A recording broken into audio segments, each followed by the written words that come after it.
Cholesterol കൂടുമെന്ന് പേടിച്ച് പലരും മുട്ടയുടെ മഞ്ഞക്കരു ഒഴിവാക്കാറാണ് പതിവ്. യഥാർത്ഥത്തിൽ മുട്ടയുടെ മഞ്ഞ കഴിച്ചാൽ കൊളസ്ട്രോൾ കൂടുമോ? റിപ്പോർട്ട് കാണാം. മുട്ടയുടെ മഞ്ഞക്കരുവിൽ കാണപ്പെടുന്ന കൊളസ്ട്രോൾ രക്തത്തിലെ കൊളസ്ട്രോളിനെ കാര്യമായി ബാധിക്കുന്നില്ല.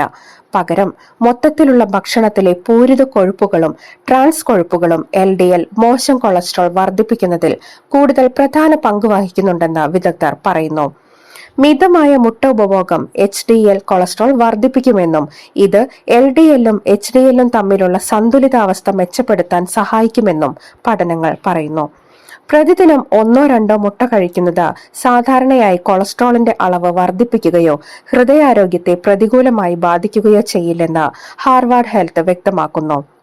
കീറ്റോജനിക് ഡയറ്റ് പോലുള്ള കുറഞ്ഞ കാർബോഹൈഡ്രേറ്റ് ഭക്ഷണക്രമങ്ങളിൽ മുട്ട ഒരു പ്രധാന ഘടകമാണ്. ഇത് HDL അളവ് വർദ്ധിപ്പിക്കാനും ഹൃദയാരോഗ്യത്തിനും സഹായിക്കുന്നു. കോളിൻ, ആന്റി ഓക്സിഡന്റുകൾ തുടങ്ങിയ ഇൻഫ്ലമേറ്ററി പോഷകങ്ങളും മുട്ടയിൽ അടങ്ങിയിട്ടുണ്ട്. മിതമായ അളവിൽ കഴിക്കുമ്പോൾ ഹൃദയാരോഗ്യത്തിന് ഗുണം ചെയ്യുന്നു. മുട്ടയുടെ വെള്ളയോടൊപ്പം കഴിക്കുമ്പോൾ മഞ്ഞക്കരു വയറ് നിറഞ്ഞതായി തോന്നാൻ സഹായിക്കുന്നു.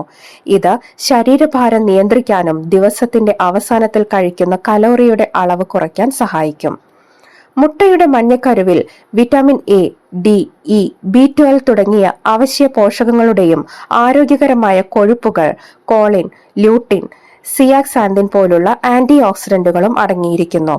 ഈ ഘടകങ്ങൾ തലച്ചോറിന്റെയും കണ്ണിന്റെയും ഹൃദയത്തിന്റെയും ആരോഗ്യത്തിന് സഹായിക്കുന്നതായി MTPI ജേണലിൽ പ്രസിദ്ധീകരിച്ച പഠനത്തിൽ പറയുന്നു.